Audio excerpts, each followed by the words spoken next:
Simpson here with my friend Mr. Joe. Joe, say that again? Washing. Right. It's like somebody in the South would say a washing machine. Well, right? yeah, I've been teased about that at one time or another. So, But that's not because you're a Yankee or from the North, but right. you sharpen things. I think this is fascinating. Guys, tune in. If you're a guy and you want to know how to sharpen stuff, today's the day, right? Okay. So tell us, how'd you get to this? How did you start sharpening stuff? My dad sharpened stuff when I was a kid, so I did a little bit with him. Yeah. But I got into this when we started over at a friend of mine at the farmer's market wanted me to come over there and go in. I thought you were at a machine shop up north. Oh, I did. Okay, what did you do there? We manufactured internal tooling for injection molds. So you had used high projection tooling before, or high, precision tooling before. Yes. And you had seen, they sharpen stuff every day. Well, if that's the case, I was a grinder. I've been in a grinding for 50 years already. And guys, I'm talking to the guys now. I saw a meme on Facebook the other day, and it was a little kid with a welder stick and a mask, and it said, "My dad says if you have to grind a lot, you're not a welder, you're a grinder." So I'm a grinder. You're a grinder. I'm a grinder. So tell us the principle. What's the whole story?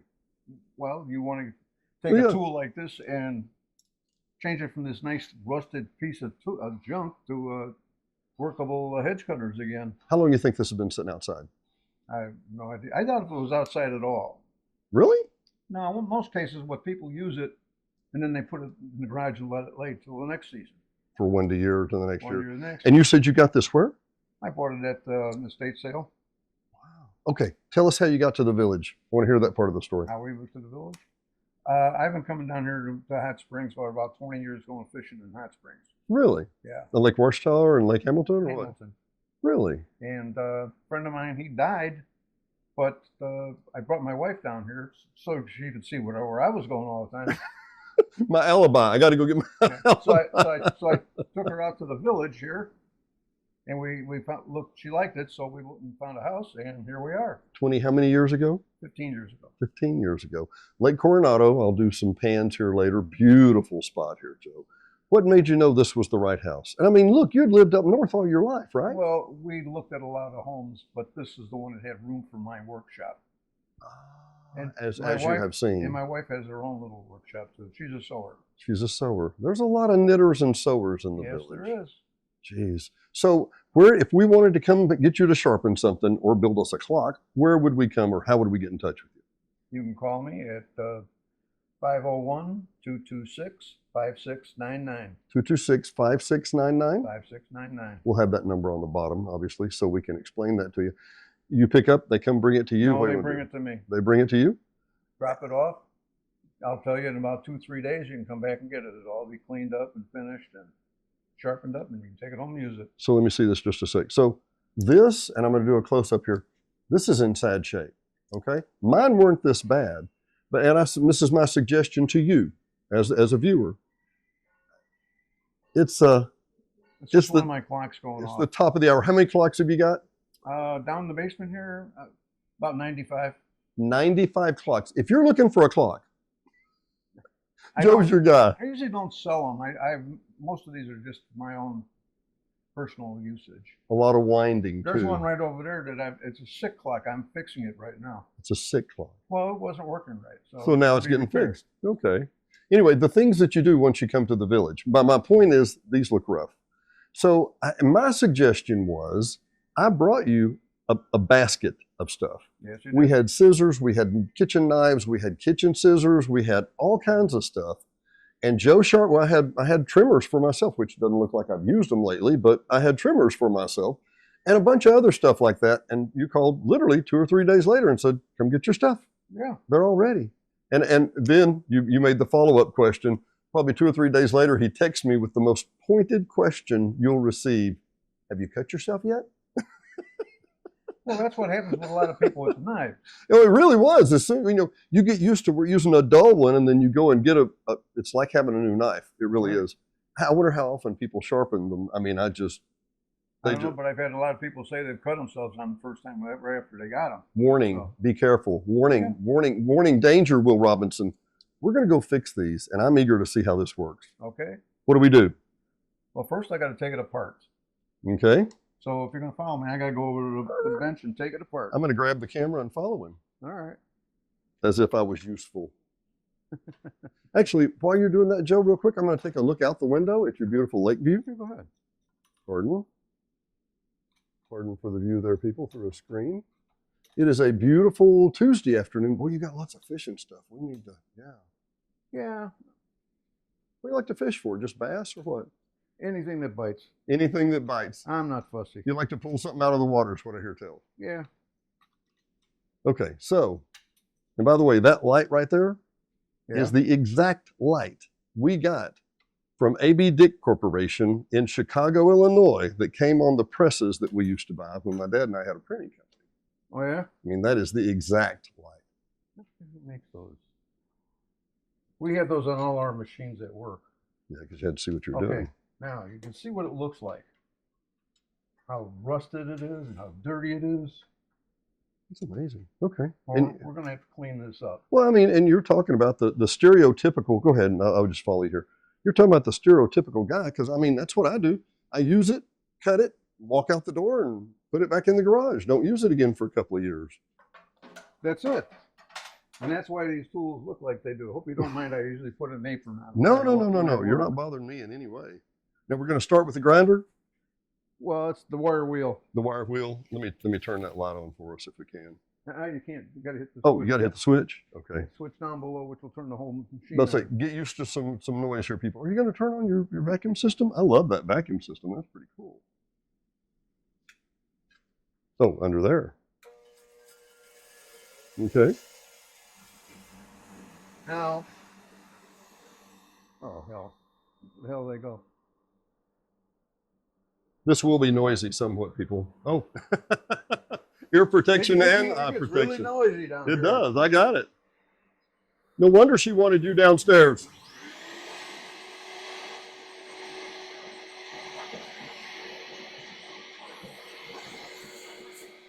What? Wow.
What is that from shop?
Better, vastly better. What a difference!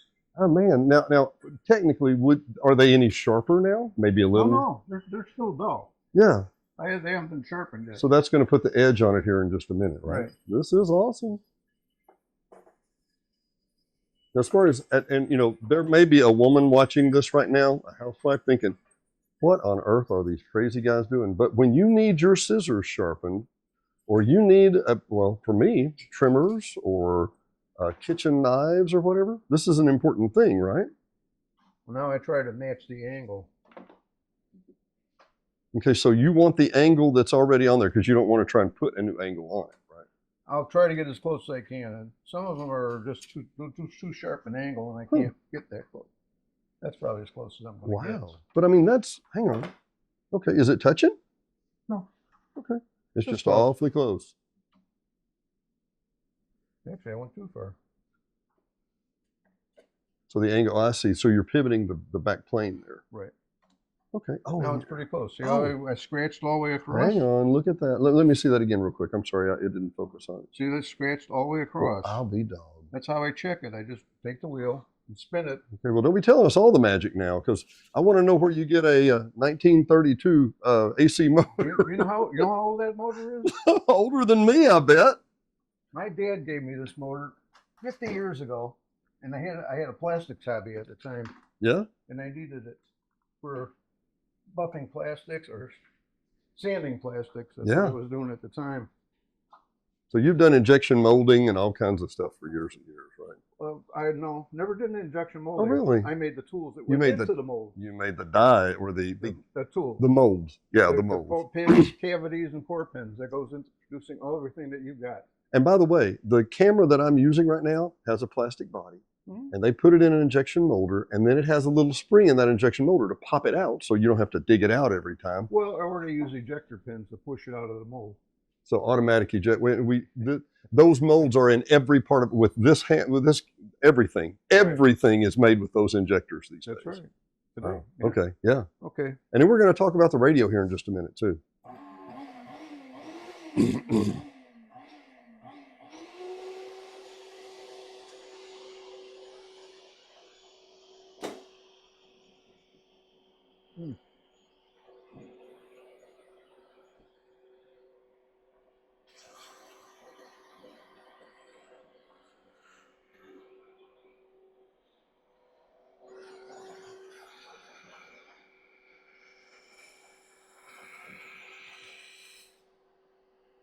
Holy cow. Great stars alive. Bad spot there. So it's got a little nick in it. Somebody caught a big branch or a rock or something. Whatever.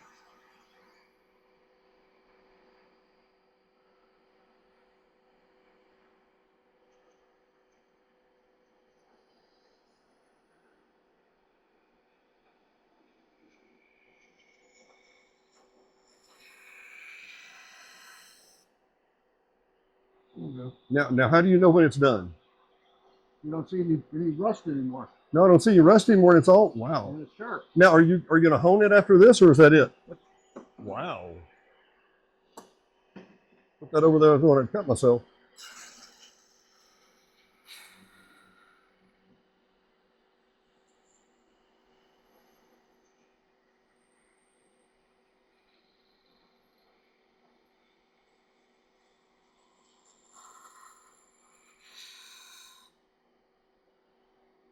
Look at that spot.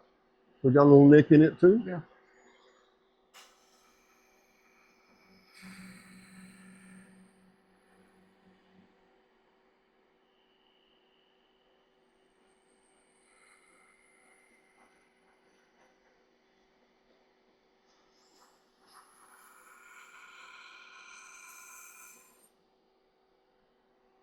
Let me go up and down it real quick. Man.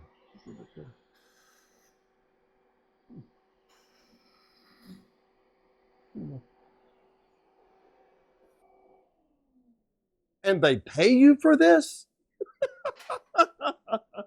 Yes, they do. That is awesome, buddy. Okay, now hang on. I thought this would be cool, but that's really cool. That's really cool. I'm guessing you've cut yourself more than once, right? Oh yeah. Oh yeah. Oh, Yeah. More so with knives than I do with this stuff. Oh, really? So the shears don't get you, but the knives. Knives. So Because when I check a knife, I hold a piece of paper and then I go to cut the paper, and usually it catches my thumb. Yeah, you put your thumb in the way to stop it from cutting all the way through the paper, right?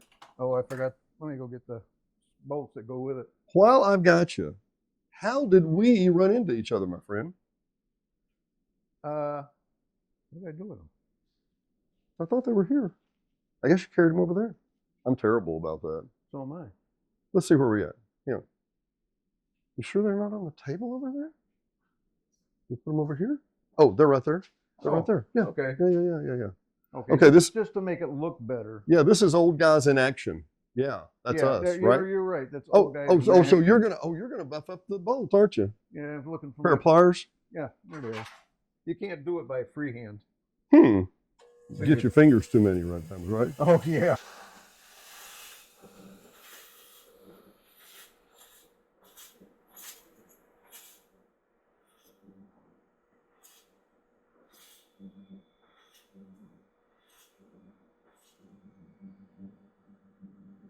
Shiny and new to me. Oh, Hey. so you're gonna do the nut too? I do it all.